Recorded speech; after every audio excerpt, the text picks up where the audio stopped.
See all the dirt and all the crappy weather we've been having.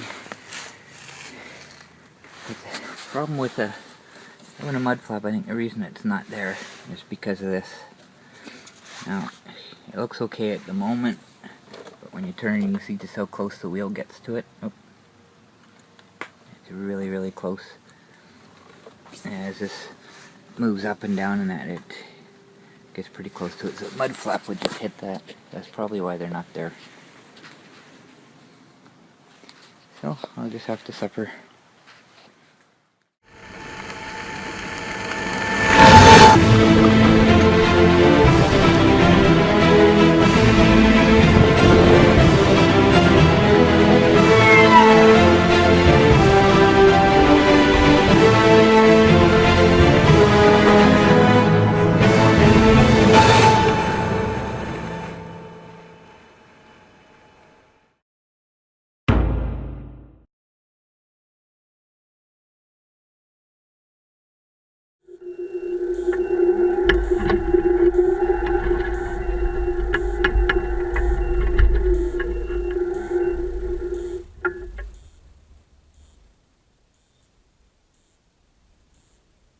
What I'm doing today is I'm going to show you what it's like driving the Monster without the mud flaps on the front. I don't mind driving in the rain, I actually enjoy it, but when it's cold like this, like today is pretty close to the freezing point, when the rain's cold, I need to kind of protect myself so that the rain doesn't soak in through to my skin, because that's when I get cold at that point. So what I normally do is I put a garbage bag on underneath my coat, where it's folded at the bottom. I cut a hole on it for my head and then cut the two corners for my arms, and it works pretty well. I've considered getting a full rain suit, but when I saw the price of them, I kind of decided against it. They sell them at the dollar store too, but they're so cheap they usually rip when you put them on the first time. So garbage bags work fine for me. But on the ES 950, it would work, and if it was really bad, I didn't want my legs getting wet, then I'd put another garbage bag over my legs, and that would keep me dry, and that worked fine. But with the Monster, a lot of the water comes up from underneath, being flung up by that front tire, and my pant legs will get soaked, my thighs will get soaked, and underneath my arms would get soaked. Just the rain's not so bad, but if I'm doing the rail trail, then all the crap from the trail would get flung up. I'd be pretty muddy by the time I got home. So basically what I'm doing today is I'm going to take you on a little street tour. I got the GoPro on the side of the Monster pointing down at the wheel so you can see what the wheel's doing. And all that dirt that you can see there, that's all been flung up by that front wheel. So it was raining pretty good earlier. It's just kind of spitting a little bit right now, but there's more rain on the way, and it'll show up while I'm out. So, to kind of hit the streets here, I know where there's some nice puddles to hit while I'm waiting for the rain to show up.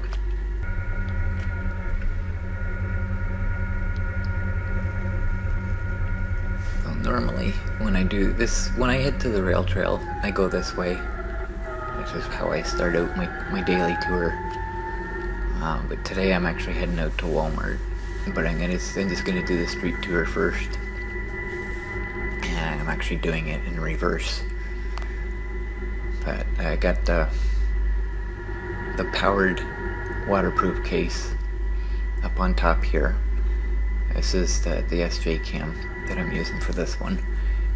And I don't have one of those for the GoPro. So the GoPro's running on its battery, and it only lasts a little over an hour. So I figured I'd start with this. You can see a pretty good splash there. And another thing I want to point out is the audio is kind of a little bit weird. When the camera is out in the open, like I normally have with the overhead camera here, then the audio works really, really well. But when it's in the case, the waterproof case, because they're attached to the frame, it gets all the noise that's coming through the frame, so any noise that the scooter makes, it picks up. And it just, that's why it sounds so tinny. It is very loud. So that's to be expected, but the GoPro handles everything fine. It stays at a constant volume, but the SJ Cam, the audio gets kind of weird with it. It records kind of auto level, so if it gets louder, it kind of makes it quieter so that it doesn't overload, I guess, overload the audio. So it kind of fades in and out, as you probably heard already. It just kind of acts a little bit weird that way. So here's some puddles coming up through here. You can see the water spraying up there pretty good. Slow down for this big bump.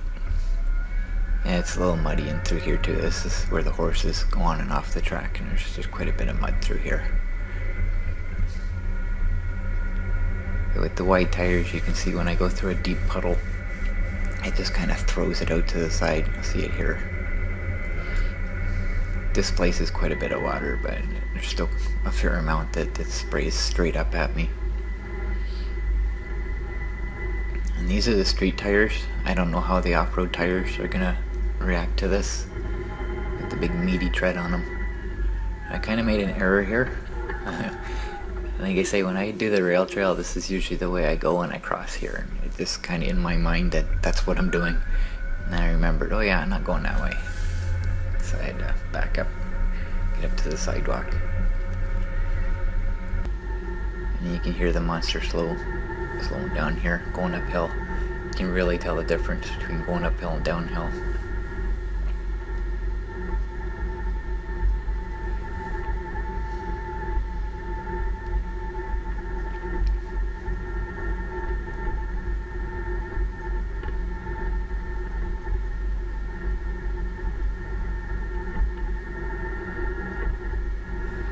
Now this is a pretty bumpy sidewalk in through here. When I'm going the other way, I'm going downhill, and the monster's doing about 25 kilometers per hour down the hill, and it's bumpy, bumpy, bumpy. And I hold on really, really tight because I really don't want to hit that railing. One of the tires hit that, and I don't even want to think of what would happen. So you may notice that there's quite a bit of movement in the GoPro. Well, you can actually see it in the SJ Cam here. It's pretty bumpy. But the GoPro, the bumps are pretty exaggerated. And the reason for that is, in order to get the camera where I wanted it, I had to put a lot of extensions on it. So it just kind of made it quite flexible. So that's why it's moving around so much on here. It's not so bad on the road. It's just in through here that it picks up all that vibration and shaking.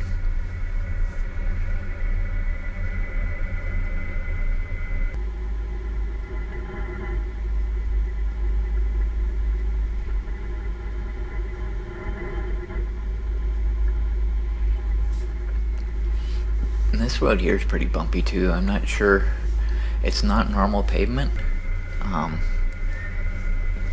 My impression of it, it's made from recycled tires.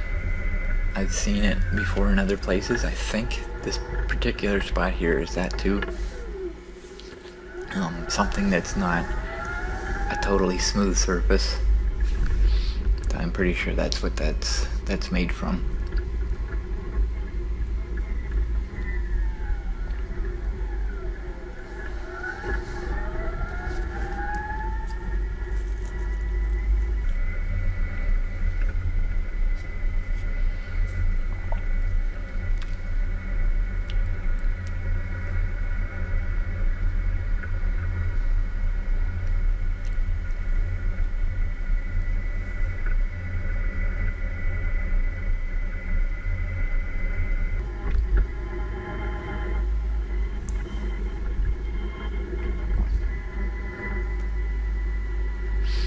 Again, you can hear me going uphill here.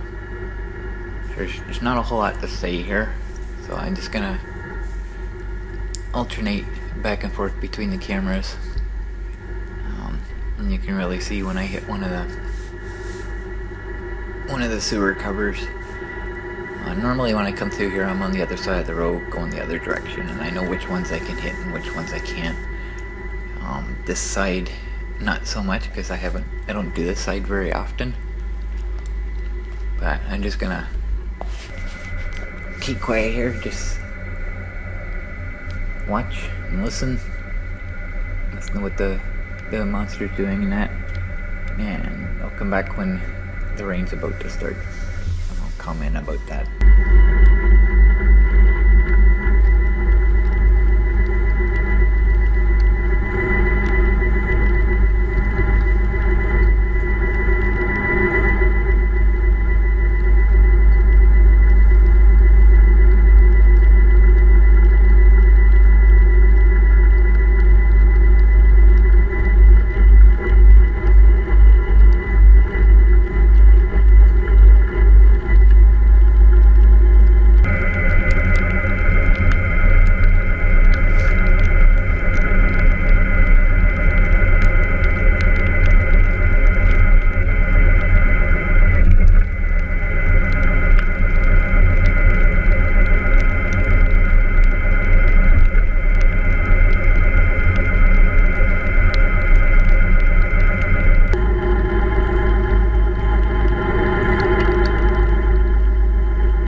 That weird rubbing noise that you're hearing there, that's when I'm turning a corner. The tread on the back wheels, they start to harmonize as one wheel is turning faster than the other, so it harmonizes and it goes quiet, then it does it again and it goes quiet. That's what that noise is that you're hearing there.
Driving through this area.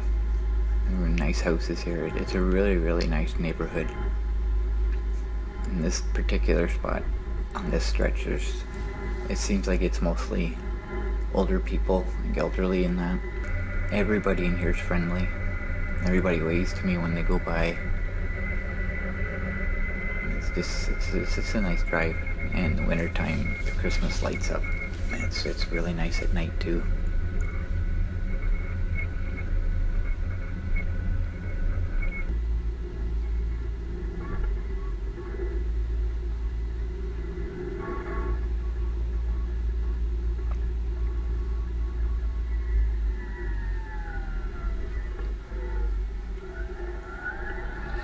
On this stretch here, it's pretty bumpy. There's holes in the ground, and there's patches and patches on top of patches. It's pretty rough. There's some pretty good puddles in here. You'll see the water fanning out pretty good. In the wintertime, I gotta watch coming through here because the snowplow tends to pull the patches out, and if there's snow on the ground, I don't see the potholes. It can be quite a jolt. Obviously, haven't had that problem with the Monster yet because this will be its first winter, but I've hit them with the ES 950 before. quite an uncomfortable drive.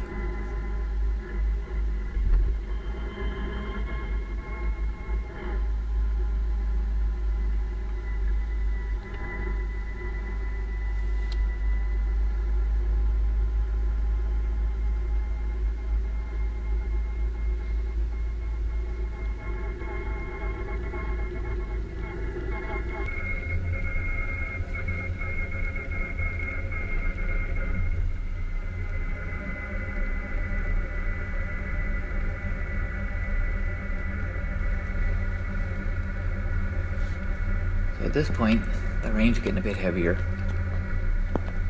This is what I saw coming on the radar, but it wasn't just rain. It started off as rain and it just kind of turned into ice pellets. And I don't know if you've ever experienced that where you are, but it's, when you get it in your face, it's like being sandblasted. It's very, very painful. Like someone poking you with pins. Pretty soon here, you'll start hearing it.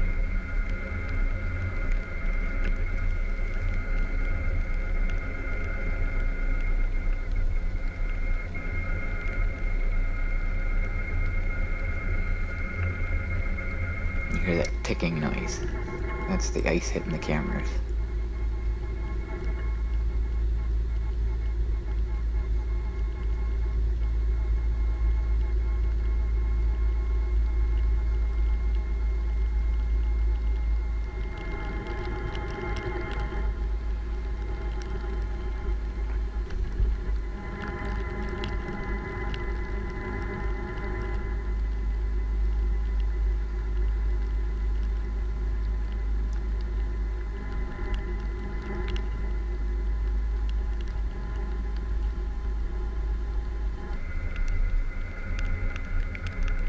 I got some pretty good water spraying up there now.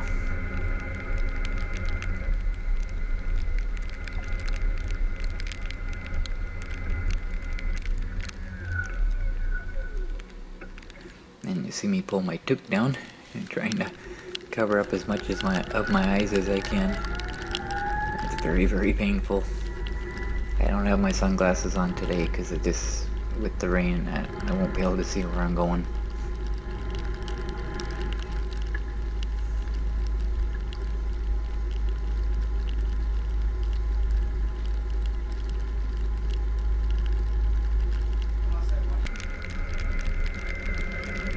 Alright, so I bored you enough. Shortly after this it rains pretty hard, you can't see anything anyway, so I just wanted to show you what it's like not having the mud flaps on the front, but I've already shown why they're probably not there. There just isn't any room for them.